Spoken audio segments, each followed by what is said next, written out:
Hello friends, स्वागत है आपका मेरे यूट्यूब चैनल हिंदी कानूनी जानकारी में। आज हम बात कर रहे हैं आईपीसी की धारा 96 से लेकर के 106। आईपीसी की धारा 96 से लेकर 106 कहती है कि प्रत्येक व्यक्ति को अपनी स्वयं की रक्षा करने का अधिकार है। वैसे तो माना जाए कि प्रत्येक व्यक्ति की रक्षा का दायित्व राज्य का होता है। यहाँ पर राज्य का मीनिंग मैंने पहले भी बता दिया है कि राज्य का मीन्स यहाँ पर केंद्र सरकार, राज्य सरकार, स्थानीय निकाय यानी कि नगर पालिका, नगर निगम, पुलिस विभाग, इस तरह से यदि हम देखें तो यहाँ पर इन सभी को हम राज्य कहते हैं। तो यदि ये कहा जाए कि प्रत्येक व्यक्ति की सुरक्षा का दायित्व राज्य के ऊपर होता है,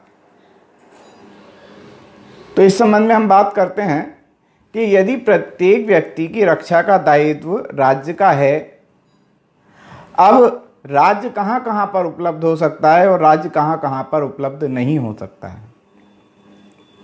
यदि हम देखें तो हमारे घरों में या 24 घंटे हर समय पुलिस प्रशासन या राज्य सरकार, केंद्र सरकार हमारे साथ नहीं हो सकती।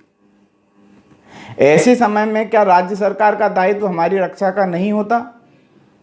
तो ये कहा जाएगा कि बिल्कुल उस समय में भी राज्य सरकार का या केंद्र सरकार का, या ये कहें कि शासन प्रशासन का जो दायित्व है रक्षा का, वो प्रत्येक व्यक्ति की रक्षा का दायित्व बना रहता है। अब यदि ये देखें कि यदि कोई व्यक्ति प्रशासन तक ना पहुंच सके या पुलिस तक ना पहुंच सके, उस समय जिस समय उसको रक्षा की आवश्यकता है, इस ऐसे समय में क्या वो हमले से प्रतिरक्षा कर सकता है? यह कोई अपराध तो नहीं होगा। तो इस संबंध में ये कहा जा सकता है कि बिल्कुल यह अपराध नहीं होगा।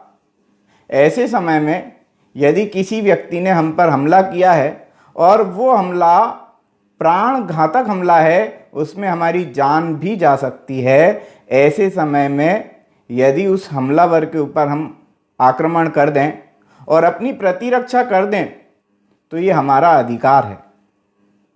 यहाँ पर आईपीसी की धारा 106 तक यानी कि 96 से लेके 106 तक हमें प्रतिरक्षा के यानी कि प्राइवेट प्रतिरक्षा के अधिकार दिए गए हैं। हम यहाँ पर बात करते हैं, हम डायरेक्ट सेक्शन से सेक्शन तक की ही बात कर लेते हैं। यानी कि हम पहले सबसे शुरू में सेक्शन 96 की यानी 96 की बात करते हैं। 96 क्या कहता है? अभी मैंने जितनी सारी बातें आपको बताई, यही सारी बातें 96 कहता है कि यहाँ पर प्रत्येक व्यक्ति को अपनी प्रतिरक्षा यानी अपनी प्राइवेट प्रतिरक्षा करने का अधिकार यहाँ पर दिया गया है ना। लेकिन इसमें क्या है कि इसमें बदले की भावना नहीं होनी चाहिए या किसी लोक सेवक को हानि पहुंचाने की भावना नहीं होना चाहिए, या किसी दूसरे व्यक्ति को जो हमलावर नहीं है या उस समय प्राण घात आपके प्राण संकट में नहीं है, ऐसे समय में आपका वह अधिकार समाप्त हो जाता है। यानी कि जब आप प्राण आसन्न नहीं हैं, कुल मिला के प्राणों का संकट खत्म हो गया, तो फिर प्रतिरक्षा का अधिकार भी उस समय आपका खत्म हो गया। ये कहती है धारा 96। हम बात करते हैं 97, धारा 97 सेक्शन 97 आईपीसी के अंतर्गत। अब ये क्या कहती है? ये धारा 97 कहती है कि शरीर तथा संपत्ति पर निजी प्रतिरक्षा का अधिकार, यानी कि हमारे शरीर और हमारी संपत्ति पर संपत्ति की रक्षा करने का अधिकार हमको यहाँ पर प्राप्त है। कौन कौन सी संपत्तियाँ हैं, या ऐसा क्या है कि शरीर की प्रतिरक्षा में हम किन किन व्यक्तियों की या हमारी कैसी सुरक्षा कर सकते हैं, इस विषय में हम बात करते हैं। शरीर की प्रतिरक्षा में हम अपने स्वयं की भी रक्षा कर सकते हैं किसी हमलावर से, किसी दूसरे व्यक्ति की यानी कि हमारे परिवार के किसी सदस्य की, नातेदार रिश्तेदार की, अपने मित्र की, या किसी की भी हम यहां पर रक्षा कर सकते हैं उस हमलावर से जिसने प्राणघातक हमला किया है, या ऐसा कोई कार्य किया है जिसके कारण हमारे प्राण संकट में आ सकते हैं, या और भी मैं बताऊंगा इस संबंध में आगे। तो यहां पर हमने बात करी शरीर से संबंधित प्रतिरक्षा की। अब हम संपत्ति से संबंधित बात कर लें। संपत्ति में चल और अचल दोनों संपत्तियां शामिल हैं जिनकी प्रतिरक्षा आप कर सकते हैं और हमलावर को सबक सिखा सकते हैं। अब हम बात करते हैं कि कौन कौन सी संपत्तियां चल अचल संपत्ति। चल संपत्ति में वे सारी संपत्तियां जो चलने योग्य हैं, जैसे कोई वाहन, 2 पहिया वाहन, 4 पहिया वाहन और या और कोई संपत्तियां। और अचल संपत्ति में मकान, दुकान वगैरह ये सब चीजें। ये हमें देखना होगा कि जहां लूट और चोरी के मामले होते हैं वहां चल संपत्तियों का ही लूट हो सकती है या चोरी हो सकती है। अचल संपत्ति में कोई गृह भेदन कर सकता है, आपके मकान को तोड़ सकता है, आग लगा सकता है। इन सब बातों को यहां पर प्रतिरक्षा में लिया गया। अब हम बात करते हैं, हमने बात करी 97 की, अब हम बात करते हैं धारा 98 यानी कि सेक्शन 98। सेक्शन 98 क्या कहता है? सेक्शन 98 जो कहता है कि यदि कोई विकृत चित्र व्यक्ति है,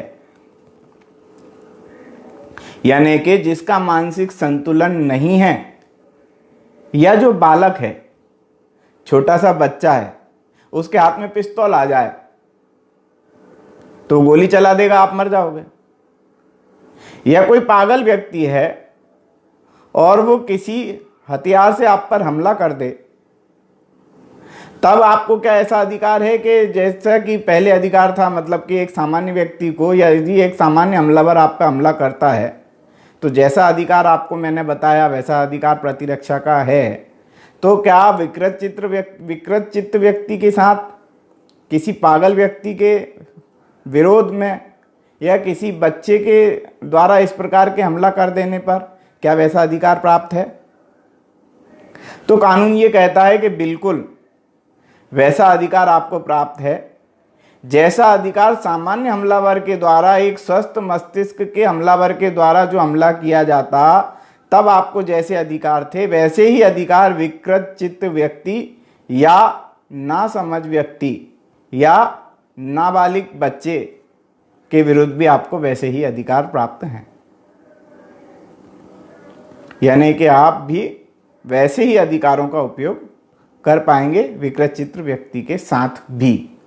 अब हम बात करते हैं धारा 99 सेक्शन 99। सेक्शन 99 क्या कहता है? सेक्शन 99 कहता है कि कार्य जिनके विरुद्ध निजी प्रतिरक्षा का कोई अधिकार नहीं है, इस अधिकार के प्रयोग का विस्तार, मतलब कि ऐसा कौन सा, मतलब सेक्शन 99 कहता है कि आपको किन मामलों में अपनी प्रतिरक्षा करने का अधिकार नहीं होगा। सबसे पहले हम बात कर लेते हैं लोक सेवक द्वारा। लोक सेवक कौन होते हैं भैया? लोक सेवक मतलब पुलिस वाले। लोक सेवक यानी कि पब्लिक सर्वेंट। पब्लिक सर्वेंट यानी कि सरकारी कर्मचारी, पुलिस भी उसमें आती है। तो यानी कि लोक सेवक द्वारा अपने पदावास यानी कि अपने पद पर रहते हुए, अपने पद पर कार्य करते हुए यदि कोई कार्य किया जाता है, मतलब कोई पुलिस वाला आपको पकड़ने आया है ना, तो आप उससे ये कह दो कि साहब जो है मार दो उसको, और वो कुछ बात हो तो कहना हमने तो प्रतिरक्षा मार दिया उसको, वो हमारे ऊपर हमला कर रहा था। तो ऐसा नहीं चलेगा। कुल मिला के कोई सरकारी व्यक्ति, कोई लोक सेवक के विरुद्ध आपको प्रतिरक्षा का अधिकार नहीं है। लेकिन यह भी देखना होगा कि वो लोक सेवक जो है वो अपने पद पर आसीन रहते हुए ये काम करे। अब एक उदाहरण हम ले लेते हैं। कोई पुलिस वाला है, सिविल ड्रेस में है, हालांकि वो ड्यूटी पर है, पर वो सिविल ड्रेस में आ गया। उसने सोचा कि यार अब ड्रेस अभी हाल पहनने जाएं, जब तक ये भाग जाएगा। ऐसे समय में किसी चोर को वो पकड़ता है,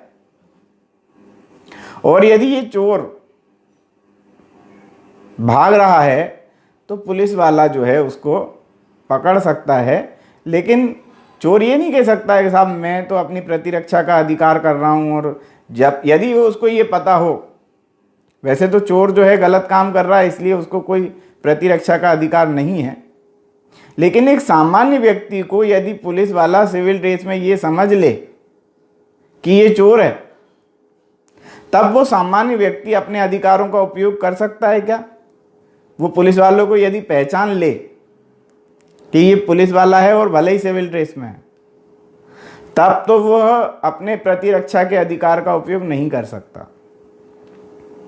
और यदि उसको ना पता चले कि यार ये पुलिस वाला है कि सामान्य व्यक्ति है, वो तो सामान्य व्यक्ति समझेगा, और पुलिस वाला उसको रोकने की कोशिश करेगा सिविल ड्रेस में। ऐसे समय में वो जो व्यक्ति है वो सामान्य व्यक्ति समझ करके अपनी प्रतिरक्षा कर सकता है।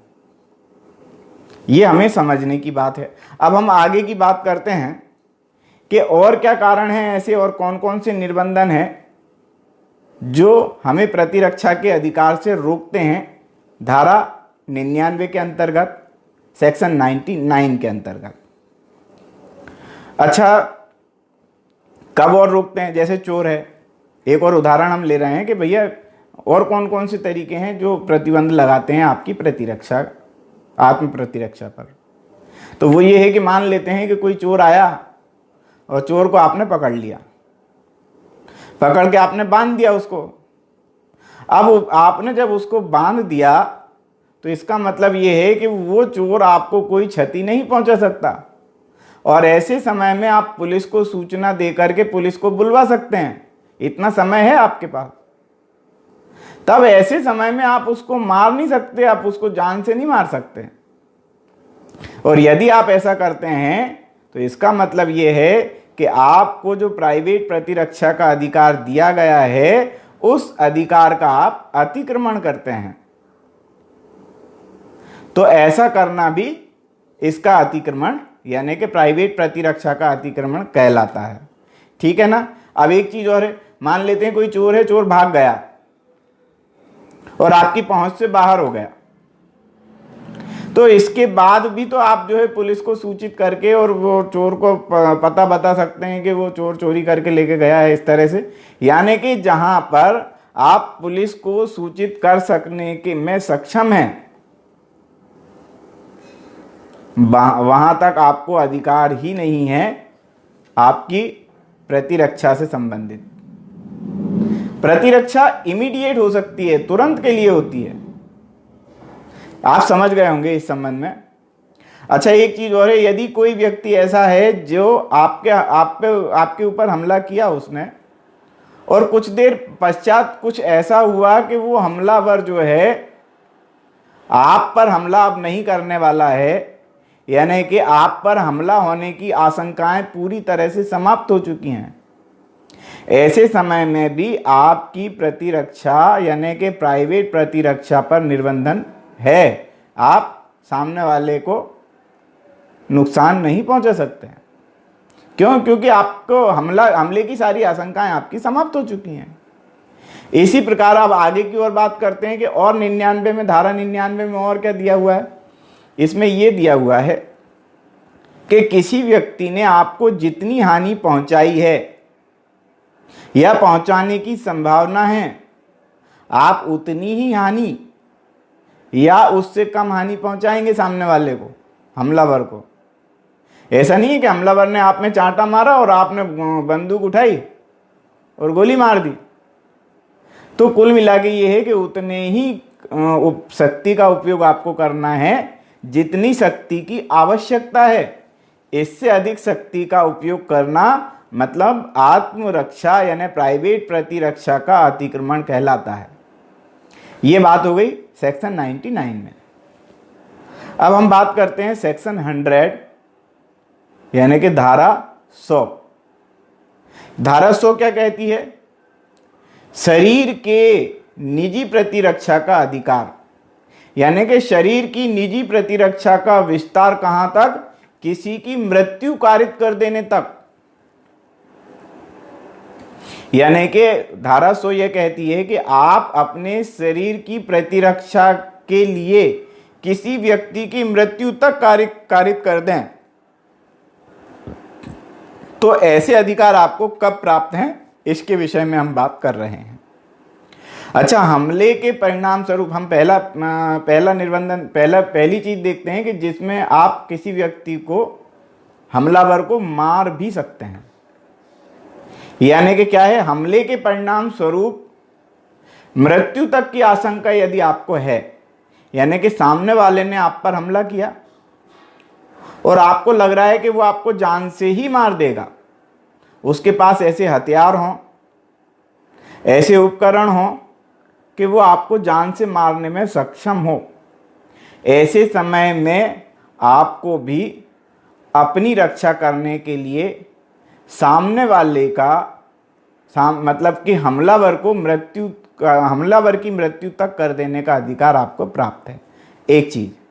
दूसरी चीज ये है कि घोर उपहति यानी कि गंभीर चोट पहुंचाने से संबंधित है। यानी कि कोई व्यक्ति बिल्कुल तलवार लेके आया, वो आपके हाथ काट देगा या पांव काट देगा या गर्दन पे आपकी तलवार चला सकता है या कुछ भी ऐसा कर सकता है, अंग भंग कर सकता है वो आपके। यानी कि गंभीर चोट पहुंचाना यानी गंभीर उपहति कारित कर देने की आशंका यदि है, तो वहां पर भी आप किसी व्यक्ति की यानी कि किसी हमलावर को मृत्यु के घाट तक उतार सकते हैं। तीसरा पॉइंट है कि यदि कोई महिला है, उसको ये भय है कि ये सामने वाला व्यक्ति मेरे साथ दुष्कर्म कर सकता है, बलात्कार कर सकता है। इस आशंका के कारण भी कोई महिला किसी हमलावर को मृत्यु कारित कर सकती है, यानी कि उसको जान से मार सकती है। अगला पॉइंट है, यदि आपको यह आशंका है कि हमलावर है वो आपका अपहरण कर रहा है और अपहरण करके ले जाएगा, अपहरण कर सकता है या अपहरण कर लिया है, तो ऐसे समय में भी आप उसको मार सकते हैं। लेकिन शर्त यह है कि आपका यदि अपहरण हुआ है तो आपकी पहुंच पुलिस से बाहर होना चाहिए, यानी कि पुलिस तक पहुंचने की आप तक पुलिस पहुंचने की या आपको पुलिस तक पहुंचने की कोई उम्मीद नहीं होनी चाहिए। और हमलावर से मुक्त होने के लिए आपके पास दूसरे कोई उपाय नहीं होने चाहिए, तब आप हमलावर की मृत्यु कर सकते हैं। अपराधी की यानी अपहरणकर्ता की मृत्यु कारित आप कर सकते हैं। अगला पॉइंट है, और भी कोई ऐसे कारण हो कि आप जहां लोक सेवक तक नहीं पहुंच सकते। लोक सेवक के बारे में मैंने आपको बताया ना, पब्लिक सर्वेंट यानी कि पुलिस वगैरह, यानी कि जहां तक आप लोक सेवक तक नहीं पहुंच सकते हैं, पुलिस तक आपकी पहुंच नहीं है, चाहे वो मामला कोई सा भी हो, ऐसे समय में आप किसी भी मामले में हमलावर को मौत के घाट उतार सकते हैं। ये कुछ पॉइंट मैंने आपको बताए जो कि कोई व्यक्ति अपने शरीर की रक्षा के लिए या दूसरे के शरीर की रक्षा के लिए, मान लो कि आपके घर के परिवार के किसी व्यक्ति को किसी दूसरा व्यक्ति किडनैप करके ले जा रहा है या उसको जान से मार देने की धमकी दे रहा है और मार देगा वो आपको, तब भी आपको वही अधिकार प्राप्त हैं जो आपको अपनी प्रतिरक्षा के लिए अधिकार प्राप्त होते हैं, जो मैंने अभी धारा 100 में यानी कि सेक्शन 100 में मैंने आपको बताए हैं। वही सारे अधिकार आपको आपके शरीर के लिए भी और दूसरे के शरीर के लिए प्राप्त हैं। अब हम बात करते हैं धारा 101 यानी सेक्शन 101। सेक्शन 101 क्या कहता है कि ऐसे अधिकार का विस्तार मृत्यु से भिन्न कोई अपहानि कारित करने का कब होता है। यानी कि आप जो है किसी व्यक्ति को कितनी चोट पहुंचा सकते हैं, यानी कि आप उसकी मृत्यु कारित नहीं कर सकते हैं, बाकी और वो जैसा कर रहा है, आप क्या कर सकते हैं इस संबंध में? कोई हमलावर ने आप पर हमला किया है, तो आप पर ये निर्बंधन है कि आप उसको उतनी ही चोट पहुंचा सकते हैं जितनी चोट पहुंचाने के बाद आप अपने आप को सुरक्षित कर लें। ये धारा 101 कहती है कि इससे ज्यादा आप उसको चोट नहीं पहुंचाएंगे। यानी कि आप अपनी प्राइवेट प्रतिरक्षा में किसी भी कार्य का अतिक्रमण नहीं करेंगे। अगला पॉइंट है धारा 102 सेक्शन 102। ये क्या कहता है? ये कहता है कि शरीर की निजी प्रतिरक्षा के अधिकार का प्रारंभ और बने रहना। यानी कि धारा 102 ये कहती है कि शरीर का जो आपका प्रतिरक्षा का अधिकार है, ये प्रारंभ कहां से होता है और बना कब तक रहता है। इस संबंध में हम बात करते हैं कि यदि कोई व्यक्ति आपके पास आया, उदाहरण से ही समझना पड़ेगा, देखो इसको, कि यदि कोई व्यक्ति आया आपको धमकी दे रहा है कि वो आपको जान से मार देगा, उसके हाथ में जान से मार देने वाले हथियार भी हैं, तो ऐसे समय में क्या माना जाएगा? ऐसे समय में ये माना जाएगा कि आपके प्राण संकट में आ चुके हैं और आपको प्रतिरक्षा का अधिकार यहां से आपका प्रारंभ हो गया है। या आपके पड़ोसी को या आपके भाई बहन को या आपके रिलेशन वालों को या किसी मित्र को कोई व्यक्ति मारने की धमकी दे रहा है, तब भी यहां पर भी आपका वो अधिकार उत्पन्न हो चुका है, प्रारंभ हो चुका है यहां से। अब बना कब तक रहेगा? वो तब तक बना रहेगा जब तक आपको ये आशंका है कि ये व्यक्ति मार देगा, ये व्यक्ति मार देगा। यदि मान लो आपने उस व्यक्ति को पकड़ लिया, बांध दिया, या वो व्यक्ति भाग गया, या पुलिस आ गई, पुलिस ने उस व्यक्ति को गिरफ्तार कर लिया, या किसी दूसरे व्यक्ति ने उसको पकड़ लिया, या वो उसने खुद ही सरेंडर कर दिया, तो ऐसे समय में उस समय के बाद आपके अधिकार वहां तक बने रहते हैं, इसके बाद वो समाप्त हो जाते हैं। अर्थात आपके अधिकार तब तक बने रहेंगे जब तक आपको मृत्यु की आशंका बनी रहेगी। यदि इसके बाद भी मान लेते हैं कि वो बेचारा जो है हमलावर आया और आपको देखते से ही सरेंडर हो गया, ऐसे समय में आपके अधिकार, आप सोचो कि आप उसको मार दो, तो ये फिर प्राइवेट प्रतिरक्षा का अधिकार नहीं था, फिर आपने उसका अतिक्रमण कर दिया। इस प्रकार से हम यदि देखें तो ये धारा 102 ये कहती है कि आपको जो है कब तक अधिकार है और कब तक अधिकार बना हुआ है किसी व्यक्ति को मृत्यु तक कारित कर देने का। अब हम बात करते हैं धारा 103 सेक्शन 103। ये क्या कहता है? ये कहता है कि संपत्ति के अधिकार में कहता है ये। अभी तक हमने बात की शरीर के अधिकार में, किसी अपने के शरीर के बारे में, स्वयं के शरीर के बारे में, और किसी रिश्तेदार वगैरह इनके बारे में, कि कोई व्यक्ति हमला करता है तो आपको कितना अधिकार है। अब हम बात करते हैं संपत्ति के अधिकार के बारे में। संपत्ति का जो अधिकार है वो किसी व्यक्ति की मृत्यु तक कारित कर दे, यानी कि किसी को जान से तक मार दे, इतना अधिकार आपका कब होता है? ये कहती है धारा 103। तो ये कहती है कि कोई व्यक्ति लूट कर रहा है आपके साथ, आपको लूटने के लिए आ गया और लूट रहा है आपको। ऐसे समय में कोई चोरी के समय में चोरी करने आया कोई व्यक्ति, रात्रि गृह भेदन में रात के समय में कोई आपके मकान को जो है वो तोड़ना चालू कर दिया। मान लो आपका मकान है, आपके मकान में आग लगा दे वो, यानी कि ऐसे अधिकार कब हैं आपको? जब आप किसी हमलावर की मृत्यु कर देंगे। तो ऐसे अधिकार तब हैं जब वो लूटने के लिए आता है, जब वो रात्रि गृह भेदन करता है। रात्रि गृह भेदन यानी कि आपका मकान रात के समय में तोड़ना चालू कर देता है, या आपके मकान में आग लगा देता है। अब आपका मकान मान लो कच्चा मकान है, या तंबू बन रहा, तंबू लगा हुआ है मकान में, तंबू का ही बना मकान है, या इस प्रकार का मकान है, कोई आग लगा दे और वो मकान जल जाए, तो ऐसे समय में आपको हमलावर को मृत्यु के घाट उतार देने तक का अधिकार होता है। इसके अलावा में क्या है, कोई रिष्टि यानी कोई हानि पहुंचाना चाहता है वो आपको। इसके अलावा में ग्रह अतिचार यानी कि वो आपके घर में ही घुसने वाला, घुस गया घर में ही। तो ऐसे समय में आपको अपनी प्रतिरक्षा के लिए, आपकी स्वयं की रक्षा के लिए, परिवार की रक्षा के लिए किसी व्यक्ति को मार देने तक का अधिकार होता है। अब ऐसा क्या है कि ऐसे अधिकार का विस्तार मृत्यु से भिन्न कोई अपहानि, दूसरी अपहानि कर देने तक का कब होता है? यानी कि यहां पर बात ये की जा रही है, धारा 104 में हमने 103 को समझ लिया कि आप किसी संपत्ति के लिए मृत्यु कहां तक कर सकते हैं। अब हम बात कर रहे हैं धारा 104 की, जो ये कहती है कि आप किसी व्यक्ति की मृत्यु नहीं कर सकते तो कितनी हानि उसको पहुंचा सकते हैं यदि वो ऐसा करता है।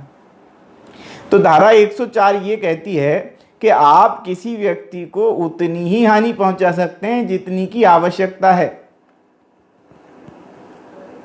यानी कि कोई व्यक्ति चोरी करके जा रहा है, अब चोरी के समय में आपने उसका पीछा करना चालू कर दिया। अब पीछे करने में उसने क्या किया कि वो संपत्ति छोड़ के भाग गया।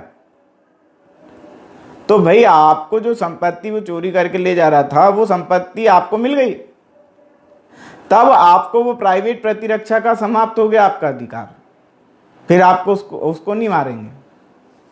और यदि वो चोरी करके भाग रहा है, वो भाग गया, तब भी आपका अधिकार समाप्त हो गया, फिर आप पुलिस की सहायता लें। एक बात। दूसरी ये कि वो आपको कितना आपको हानि पहुंचाई है, इसके ऊपर भी आपको डिपेंड करता है। मान लो वो आपकी बहुत ज्यादा कीमती चीज चुरा कर गया है जो आपके जीवन को संकट में डाल सकती है, या आप जिसके बिना नहीं रह सकते, ऐसी चीज की चोरी की है उसने, तो आप उसको जान से मार सकते हैं। अब वो घर में आया और जरा सी चीज चुरा करके भाग गया जो आपके लिए कोई मायने नहीं रखाती, आप उसको गोली मार दो, ये गलत है। यानी कि आपको उस व्यक्ति को जिसने आपकी संपत्ति को नुकसान पहुंचाया है या नुकसान पहुंचाने की आशंका आपको है, तब आप उतने ही अधिकार का उपयोग करें। यानी कि आत्मरक्षा के अधिकार का अतिक्रमण आपको नहीं करना है, ये कहती है धारा 104 संपत्ति के संबंध में। हम बात करते हैं धारा 105 के संपत्ति के रक्षा का अधिकार कब तक बना रहता है, कब से प्रारंभ होता है और कब से बना रहता है। कोई व्यक्ति आया, वो कहता है कि मैं आपके मकान को जो है तोड़ रहा हूं अब तो, और उसने तोड़ना चालू कर दिया आपको। तो जब उसने तोड़ना चालू किया उस समय से प्रारंभ हुआ आपकी प्रतिरक्षा का अधिकार, तब से प्रारंभ हुआ। और समाप्त कब होगा? जब वो तोड़ना बंद कर देगा और आप सुरक्षित हो जाओगे। चोरी करने के लिए कोई व्यक्ति आया, चोरी करके वो पूरी तरह भाग गया, आपको नहीं पता उसका, लेकिन घर अपने को पता, तो घर जाके गोली मार दो? नहीं, फिर आप पुलिस की सहायता लो। कुल मिला के ये है कि तुरंत इमीडिएट आपको आत्मरक्षा का अधिकार है। बाद में जब आप राज्य की सहायता ले सकते हैं और राज्य ने जो आपको सुरक्षा का अधिकार दिया है उसका उपयोग करो फिर आप। लेकिन जहां राज्य आप तक नहीं पहुंच सकता, प्रशासन आप तक नहीं पहुंच सकता, उस समय आपको अधिकार होता है अपनी प्रतिरक्षा करने का। ठीक है, यहां पर हमने बात की। अच्छा, अतिचार के दोषी यदि कोई व्यक्ति घर में घुस गया, तब से प्रारंभ होता है आपको प्रतिरक्षा का अधिकार, और यदि वो घर से भाग गया तो फिर आपका वो अधिकार समाप्त हो गया। या आपने उसको पकड़ के बांध दिया, या कुछ भी आपने ऐसा कर दिया कि आपको जो भय था वो आपका भय आपने समाप्त कर लिया किसी भी कारण से, तब ऐसे समय में आपकी आत्मरक्षा का अधिकार भी यहां पर समाप्त हो जाता है।